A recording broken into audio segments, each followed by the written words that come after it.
Hello, and welcome to the Soul Tranquility Healing YouTube channel. My name is Naomi, and today I'm going to be sharing 10 tips for newly qualified Reiki practitioners or Reiki practitioners that may be struggling a little bit with their journey. Today marks 10 years of my qualification of becoming a Reiki practitioner, so I've got some great advice and guidance to share with you today as a Reiki master. First of all, for those of you that are newly qualified, my biggest advice that I could give you is to make sure that you undertake some case studies. Now, if this isn't a part of your course, that's okay. However, I would greatly encourage you to do case studies yourself so that you can feel not only confident when holding space for a client, but completely competent as well. Because ultimately, as practitioners, we are facilitating healing. And if we don't have experience for what that might look like for a client, then how can we go into these sessions feeling fully confident in our skills and our gifts? Secondly, it's important to acknowledge that you aren't here to fix anyone. It's very easy for our ego to get involved when we start to practice healing work. But ultimately, as an energy worker, as a Reiki practitioner, you are here to hold space for the person doing the healing, and that is the client. You are the facilitator. You are triggering and helping their natural healing capabilities take place. You're holding space, you're setting the scene, you're creating an environment of relaxation that can support them on their journey. It's not about you. Number 3, not every session will feel particularly powerful. Sometimes clients come to sessions with very clear expectations of what they want to get out of it, and that isn't necessarily what takes place during the session itself. Sometimes they might feel a very powerful shift. They might have a burst of emotion. They might feel lighter. Sometimes they might feel challenged and they come away from the session with some things that they need to work on. Again, this isn't about you. However powerful or not powerful the session is not a reflection of your work. But all you can do is encourage them to explore why that might be the case. Are they holding something back? Are they fully accepting and allowing the healing energy to take place? Number 4, keep doing your own healing work. Now, this might seem quite obvious because hopefully you have undertaken your 30-day cleansing journey doing Reiki on yourself. However, when we are working for others and in others' interests all the time, sometimes our own needs get put on the back burner and then we start to feel burnt out. So it's super important that whatever comes up for you when you're doing this healing work, you have the skills and the support in order to see yourself through it on your own healing path as well. Sometimes you might even be triggered by clients, and that is an opportunity for you to work on something within yourself. Number 5, it is more than okay for you to charge money for your services. In this reality that we are living in, money is part of the equation, it's part of survival. Just like you've paid money to become a practitioner, it's important for you to receive money in exchange for the energy expenditure that you are putting into sessions with clients.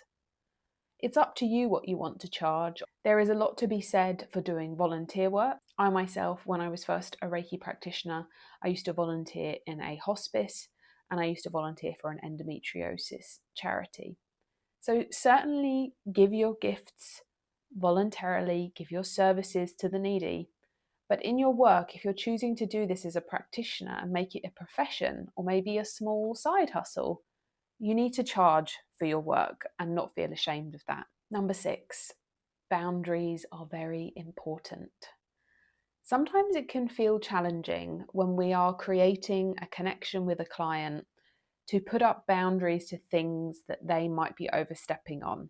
For example, if they're sending you messages late at night and expecting you to respond to them, or if you are still responding to them even though you know you shouldn't be. If they're treating you more like a friend than a practitioner, they start to overstep in any way that you feel is not appropriate for your client practitioner relationship. It is your job to put boundaries in place to keep your energy safe and to keep the relationship healthy. Number 7, you will evolve and you should let your practice evolve with you. I studied a 9-month Reiki course in the UK and was taught by a very particular, very structured teacher who was wonderful for me at the time.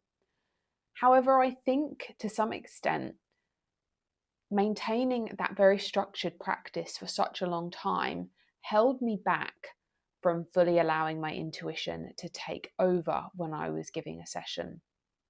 For example, staying in each hand position for exactly 3 minutes and even having a timer to make sure that you're aware of those 3 minutes, never skipping a place that you might place your hands. It all became very rigid for me. And I started to feel like, hey, I don't want to make people turn over halfway through a session because I feel like it jars them out of their relaxed state of mind. So I stopped doing it. I started integrating other practices such as sound, somatic movement, breath work. These were all parts of my evolution over a 10-year period. So this certainly isn't my guidance for you to rush headlong into loads of other modalities or to add too much to your sessions, because certainly less is more when it comes to energy work. However, I do encourage you to allow yourself to evolve, to be guided by your own background, your ancestral lineage, what stands out to you, and what is your unique medicine that is going to be part of your evolution. Number 8 is don't forget how important it is to dictate the energy of the space in which you are conducting your sessions. Now, especially when you're starting out, you might not have a set place or perfect environment that you can provide sessions in. But what is so important is that it is clean, that the energy is fresh and charged and prepared for the session, and that you make it your own. It doesn't need to be this clinical, generic, beige and white treatment space. Whatever feels aligned with you will be suitable for your space. Maybe you want some lush plants growing in there. Maybe you really love crystals and you want to have a beautiful crystal arrangement somewhere in your space. But you are creating a space of relaxation, so be aware of your lighting, be aware of your sound, be aware of the space you are trying to create. Number 9, you won't be for everyone, and it's okay. You can't be everyone's cup of tea. Maybe you'll have a client who you just don't click with. Maybe they don't click with the practice itself. Maybe it's not strong enough. Maybe it's not giving quick enough results from their expectations. Again, it's not about you. Don't take it personally. And finally, number 10. This isn't just a modality, it is a lifelong relationship with yourself. The thing that I observe most, this being my 10-year anniversary of working with Reiki, is how much I've changed, first and foremost, and that the way I use this energy has changed with me. Some things have stayed exactly the same and I do the same thing very consistently. But as I've grown and evolved and learnt more, so has my practice. As a little bonus, a 10.1 addition to that number 10 is really keep learning, keep reading. This is all part of the evolution and the development of your Reiki journey. You don't need to know a new modality every 5 minutes, but you certainly need to keep expanding your mind so that you can be the best practitioner for yourself and for your clients. If you have any other questions as a Reiki practitioner, if there's something you're struggling with, I'd love to help, so please leave a comment below. I am also available for mentorship programs for wherever you are in the world to help you get a grip of this new path that you're on. Thank you so much for listening, and I wish you all the best on your Reiki journey. Thank you so much for listening.